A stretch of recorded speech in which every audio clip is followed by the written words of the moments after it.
sebagai sistem pemerintahannya yang demokratis. Jadi, apakah Bapak bisa menjelaskan ke teman-teman di sini apa sih itu demokrasi dan bagaimana penerapan prinsip-prinsip demokrasi di Indonesia saat ini? Teman-teman sekalian, apa sih demokrasi itu sebetulnya? Ada yang mau beri sama saya jawaban? Saya izin menjawab, Pak Anies. Jadi demokrasi adalah di mana sistem pemerintahan di mana rakyat memegang kekuasaan tertinggi. Ya. Saya Kisha Sampirna Diana dari SMA Negeri 3 Jakarta. Menurut saya itu demokrasi merupakan suatu tatanan pemerintah untuk membebaskan rakyat dalam bersuara. Ya. Izin Pak, sebelumnya perkenalkan saya Indra Hayati Sasabila dari SMA Negeri 3 Jakarta. Di sini demokrasi adalah sistem pemerintahan yang pada seharusnya adalah oleh rakyat untuk rakyat dari rakyat. Sekian, terima kasih. Gini teman-teman, ada beberapa kata kunci. Satu adalah rakyat. Rakyat itu artinya follower kira-kira. Oke, rakyat. Yang kedua tadi disampaikan nih. Di situ ada namanya kekuasaan. Kemudian ada kewenangan. Beda ya, kekuasaan dan kewenangan. Kemudian di situ ada tadi disebutkan transparansi. Kalau saya rangkum nih, paling sederhana memang yang tadi dibilang, dari rakyat, oleh rakyat, untuk rakyat. Siapa yang bilang pertama kali ini? Namanya Abraham Lincoln. Dia mengatakan itu. Tapi definisi demokrasi ada lebih dari 550 definisi demokrasi. Jadi kalau kita bilang demokrasi, tidak ada satu definisi yang terpakai untuk semuanya. Ada 550. Kalau teman-teman pengen belajar, tulis nanti di Google. Namanya David Collier sama Levitsky. Dua orang ini adalah ahli comparative politics yang mempelajari demokrasi dan mereka melakukan studi definisi demokrasi dan ketemu lebih dari 550 definisi. Jadi, ketika saya tanya apa demokrasi, tidak ada jawaban yang salah. Yang ada adalah jawaban yang bervariasi. Betul ya? Jadi teman-teman, ketika kita ngomong demokrasi, kadang-kadang yang dibayangkan demokrasi satu orang sama orang lain itu belum tentu sama, saking banyaknya definisi. Nah, tapi dari itu semua ada beberapa prinsip-prinsip utama nih, yang saya mau sampaikan nih, prinsip utama. Yang kira-kira dari 550 definisi lebih itu, kira-kira itu ada. Ya, satu, pengelolaan aspirasi secara damai. Sebelum ada demokrasi, aspirasi itu tidak dikelola dengan damai. Nih, saya kepengen memegang kekuasaan. Oke, saya siapkan pedang. Saya siapkan angkatan perang. Yuk, kita bertarung. Yang menang pegang kekuasaan. Itu sebelum era demokrasi itu. Kalau mau megang kekuasaan, pakainya perang. Sesudah ada demokrasi, pakainya damai. Jadi satu kata kunci. Pengelolaan aspirasi dengan cara yang damai. Yang kedua, aturan mainnya ada tuh, karena pengelolaan demokrasi dengan damai, aturan main yang memungkinkan untuk mengelola berbagai kepentingan secara damai demi kepentingan bersama. Ada punya kepentingan nih. Ada partai yang beda-beda, ada suku yang beda-beda, ada agama yang beda-beda. Itu berbeda-berbeda tuh. Ada kaya, ada miskin, ada daerah ini, daerah itu. Semua punya aspirasi. Dikelola secara damai untuk kepentingan bersama. Itu salah satu prinsipnya. Nah, dalam pengelolaan demokrasi ini, teman-teman, aturan main itu jadi penting. Karena aturan main itulah yang menentukan demokrasi bisa berjalan atau tidak.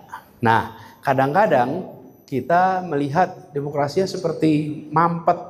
Sebetulnya bukan demokrasi yang mampet, aturan mainnya membuat mampet. Yang penting itu aturan main. Apa prinsip-prinsipnya aturan main itu? Nah, kemudian teman-teman, proses ini demokrasi juga diartikan penyusunan. Ini definisi prinsip lain adalah penyusunan kebijakan untuk kepentingan publik. Itulah proses demokrasi. Nah, jadi teman-teman, demokrasi ini kita sering juga dengan kita sudah mengadop demokrasi di Indonesia adalah proses politik. Proses politik, dan kalau saya lihat judulnya di sini ya, pendidikan politik untuk generasi yang cerdas berpolitik. Teman-teman sekarang aktif di organisasi kesiswaan. Sudah terlibat politik belum? Udah. Cuman bedanya politik di sini bukan politik mengatur kekuasaan publik, tapi mengatur kewenangan yang ada sesama siswa. Sudah, teman-teman sudah berpolitik. Ada pemilihan ketua tidak? Ada. Ada kompetisi tidak? Ada. Ada transparansi tidak? Ada. Ada pertanggungjawaban tidak? Ada. Ada masa tugas tidak? Ada. Ada pembagian kewenangan? Nah, itu prinsip demokrasi. Teman-teman, saya beri contoh nih. Kalau sebuah kerajaan absolut, itu bukan demokrasi. Tidak ada seseorang absolut monarki, absolut kerajaan, bukan demokrasi. Kalau demokrasi, maka dibatasi kekuasaannya. 5 tahun, 4 tahun. Kalau siswa berapa tahun? 1 tahun. Dibatasi. Yang kedua, dibatasi juga kewenangannya. Kalau raja absolut, dia seluruh urusan di tangan dia. Kalau sekarang di organisasi siswa saja ada namanya OSIS, ada namanya MPK. Dibagi bukan? Iya. Kalau di pemerintahan dibagi eksekutif, legislatif, yudikatif. Jadi dalam demokrasi kekuasaan itu dibatasi waktunya dan dibatasi lingkupnya. Tuh. Kalau dua itu nggak ada, berarti bukan demokrasi. Dibatasi skopnya dan waktunya.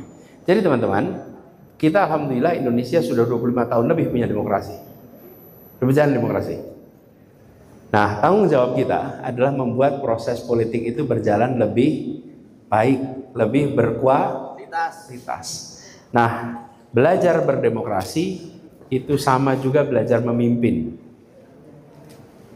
Teman-teman semua yang ada di sini, Anda semua insya Allah bakal jadi pemimpin kelak di kemudian hari.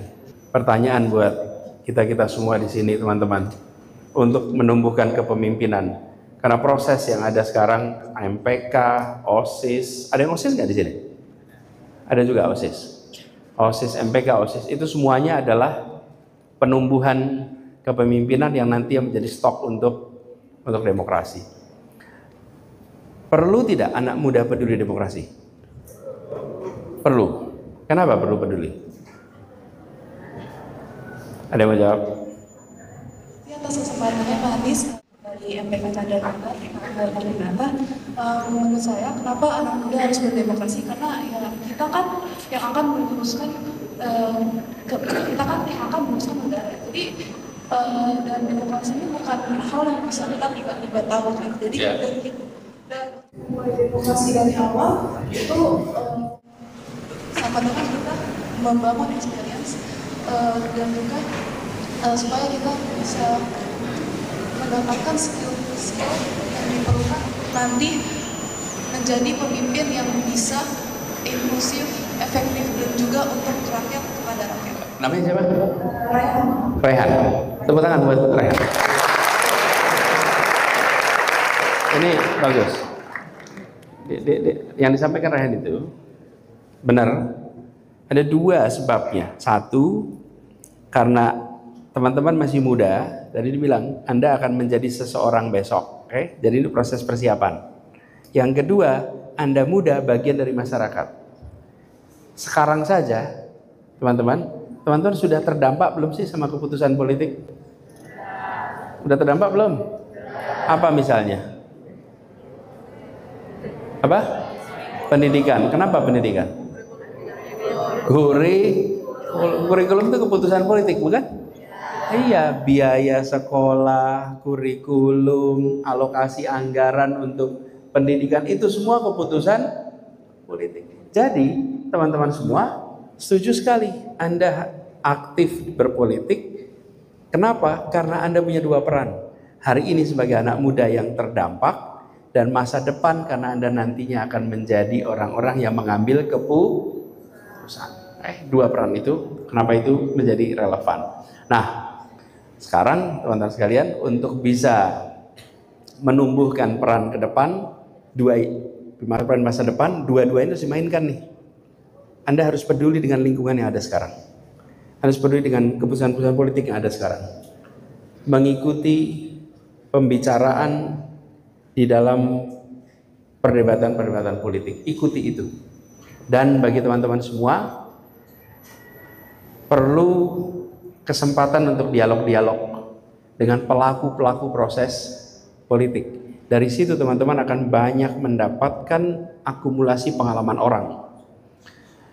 Saya sering sampaikan gini, adik-adik, umur itu nggak bisa disalib biologisnya. Umur biologis itu nggak bisa disalib. Kalau Anda umur 15, teman yang umur 18, sampai kapanpun Anda nggak bisa nyalip umur biologis. Tapi umur intelektual Anda bisa nyalip. Umur mental Anda bisa nyalip. Umur pengalaman Anda bisa nyalip. Orang usianya 25 bisa lebih matang daripada yang usianya 30, bisa lebih luas pengetahuan dari usia 30, betul tidak? Tapi Anda nggak bisa nyalip usia biologis. Karena itu, teman-teman sekalian, di dalam bicara politik, Anda perluas wawasan dengan membaca, dengan berdialog, dengan bertemu, dengan terlibat, sehingga Anda mengalami proses pendewasaan dan pematangan dalam urusan politik lebih awal daripada teman-teman yang lain, karena Anda mengerjakan itu. Nah, dalam kegiatan organisasi, teman-teman, ini penumbuhan kepemimpinan. Saya ingin sampaikan pentingnya penumbuhan pemimpin. Anda disebut pemimpin bila apa? Bila ini ada ketua-ketua di sini. Banyak ketua-ketua. Apa yang menyebabkan Anda, atau kenapa Anda disebut sebagai ketua? Kenapa Anda disebut sebagai pemimpin? Ada yang mau kasih jawaban Mas saya? Perkenalkan, nama saya Raina Amira Dewi, biasa dipanggil dengan nama Raina. Untuk seseorang, seperti penanya tadi, untuk bisa menjadi seorang pemimpin, kenapa seseorang bisa menjadi seorang pemimpin? Karena seorang pemimpin itu dianggap sebagai seseorang yang bisa mengatur dan menyatukan anggotanya sehingga dapat melaksanakan suatu tujuan tertentu sesuai rencana. Bagus, tepuk tangan. Seseorang yang bisa mengatur dan menyatukan anggotanya. Good. Ada lagi? Yuk, boleh. Terima kasih Bapak Anies. Perkenalkan, saya Citalita dari SMA Depok. Menurut saya juga terpilih menjadi pemimpin itu, kita tuh bisa memotivasi, mengayomi anggota kita untuk mencapai tujuan bersama yang akhirnya menjadi capaian bersama kita. Oke, bagus. Terima kasih. Bisa mengayomi, menggerakkan, mencapai tujuan bersama. Ayo Anda. Let's go Jakarta. Pertama saya Radin dari SMA Jakarta. Menurut saya seorang pemimpin itu adalah dia yang bisa mengayomi, dia yang bisa mengajak, dia yang bisa menyatukan kelompoknya untuk bersama-sama mencapai tujuan dan juga menghasilkan generasi yang akan nantinya bisa meneruskan kepemimpinan tersebut. Terima kasih. Good, tepuk tangan. Perkenalkan, nama saya Negan. Menurut saya untuk menjadi sebuah ketua yang baik itu adalah sebuah orang yang bisa menjadi teladan, bisa menjadi contoh yang baik untuk anggotanya sehingga termotivasi untuk melaksanakan tugasnya lebih baik lagi dan bisa membuat mereka lebih kompak dan mempersatukan satu sama lain sehingga mereka bisa efektif untuk melaksanakan tugasnya. Bisa teladan, kasih tepuk tangan. Adik-adik semua, Yang tadi semua disampaikan tidak salah. Ya salah. Itu benar. Tapi itu adalah kriteria pemimpin yang baik. Oke? Pertanyaannya adalah kriteria pemimpin. Pemimpin itu syaratnya apa sih? Punya pengikut. As simple as that. You have no follower, you're no leader. You have no follower, you are no leader. If nobody follows you, you are not a leader. As simple as that. Simple. Teman-teman, kalau dalam Islam ada namanya sholat. Imam. Seseorang disebut imam bila apa? Bila apa? Itu dia. Disebut imam bila ada makmum nih. Saya kasih contoh. Saya sholat di tempat imam, mihrab tuh di masjid tuh. Ada kotaknya imam kan? Saya sholat di situ. Sendirian. Boleh nggak saya sebut imam? Jadi pemimpin itu bukan soal posisi. Bukan soal posisi. Pemimpin itu soal kepengikutan. Siapa yang ikut? Kalau nobody's follow you. Contoh, anaknya baik, bisa jadi teladan. Boleh disebut pemimpin nggak? Ya dia teladan. Dia bisa mengayomi. Boleh nggak disebut pemimpin? Enggak. Dia mempersatukan. Bisa nggak disebut pemimpin? Belum tentu. Disebut pemimpin kalau orang mengikuti secara suka. Diikuti apanya? Kata-katanya. Diikuti perbuatan secara suka. Nih, teman-teman semua di sini memilih seseorang menjadi pemimpin pasti punya pandangan, bukan? Tetapi syaratnya untuk dia disebut sebagai pemimpin, dia memiliki pengikut. Saya tanya nih, kalau ketua preman di terminal, pemimpin apa bukan? Boleh jadi teladan apa enggak?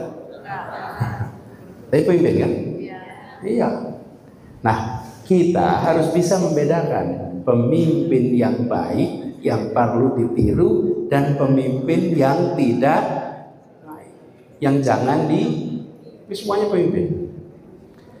Pertanyaannya teman-teman, apa yang membuat seseorang kemudian diikuti? Nih, saya sukarela mengikuti Kaila ya. Kaila. Saya sukarela ikut Kaila. Kenapa? Apa yang membuat seseorang dipilih? Karena percaya. Mungkin nggak ikut orang karena nggak percaya. Mungkin karena percaya itu karena apa? Karena kompeten, punya kemampuan. Yang kedua, punya integritas. Yang ketiga, punya kedekatan. Oke, jadi yang membuat orang dipercaya itu 3. Ini boleh ditulis rumus ini. Namanya trust sama dengan kompetensi tambah integrity tambah intimacy. Itu membentuk namanya kepercayaan. Yang mengurangi kepercayaan apa? Namanya self interest. Orang kepercayaannya jadi berkurang kalau ada self. Nih, orang baik bekerja, tapi dalam semua urusan dia memprioritaskan anaknya terus, memprioritaskan keluarganya terus. Itu namanya self. Berkurang nggak kepercayaan orang? Kurang. Walaupun dia kompeten, walaupun dia punya integritas, walaupun punya kedekatan, tapi self interestnya tinggi, maka dia akan mengurangi kepercayaan. Jadi kalau bikin rumus, T sama dengan K tambah I integritas tambah I intimacy kurangi SI, namanya self. Ini teman-teman. Nah, buat teman-teman ini, teman-teman yang sekarang sedang menjadi pemimpin-pemimpin muda, Anda ingat-ingat bahwa menghargai follower itu sangat penting, karena yang membuat Anda menjadi pemimpin adalah follower. Kadang-kadang kita ini kalau belajar leadership, yang dibayangkan adalah pemimpinnya. Lupa bahwa pemimpin itu sesungguhnya terbentuk karena pengikut. Di ruangan ini pemimpin-pemimpin mahasiswa, pemimpin pelajar. Jangan lupa yang menentukan Anda jadi pemimpin adalah seluruh siswa yang ada di sekolah. Jadi teman-teman, inilah apa bekal ketika nanti teman-teman masuk ke demokrasi.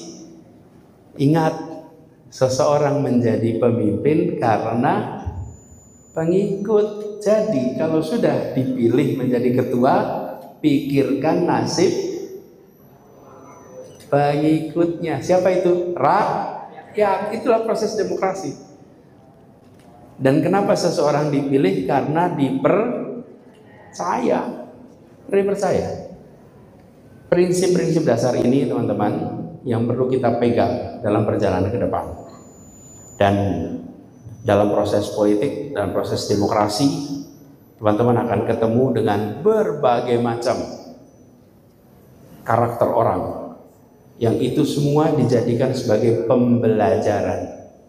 Akan ketemu dengan segala macam karakter orang. Oh, itu indah sekali pengalamannya.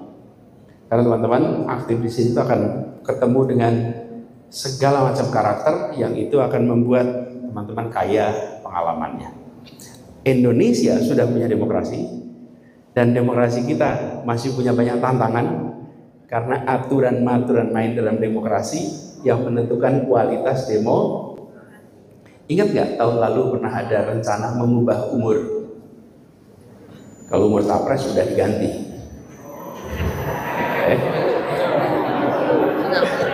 Tapi ada rencana mengubah umur untuk pilkada. Yang salah bukan soal demokrasinya, tapi aturan. Ingat-ingat nih, karena itu aturannya harus aturan yang baik, aturan yang adil, aturan yang memberikan kesempatan yang sama. Itu prinsipnya. Tapi apa yang terjadi, teman-teman sekalian? Rencana mengubah aturan itu batal. Kenapa batal? Karena ada kekuatan yang menentang, sehingga itu tidak menjadi keputusan. Itulah indahnya demokrasi. Ada yang punya niat melakukan ABCDFG, tetapi ada juga kemampuan untuk melakukan counter, lalu akhirnya menjadi keputusan. Ingat tadi saya sampaikan, cara mengelola berbagai aspirasi secara damai, bukan? Dan akhirnya tidak jadi diubah. Itu proses demokrasi, dan kita akan mengalahkan itu terus-menerus dalam berbagai macam urusan. Gitu teman-teman, sebagai pengantar nanti kita bisa diskusi lebih jauh. Ya, saya kembalikan kepada Kaila. Makasih.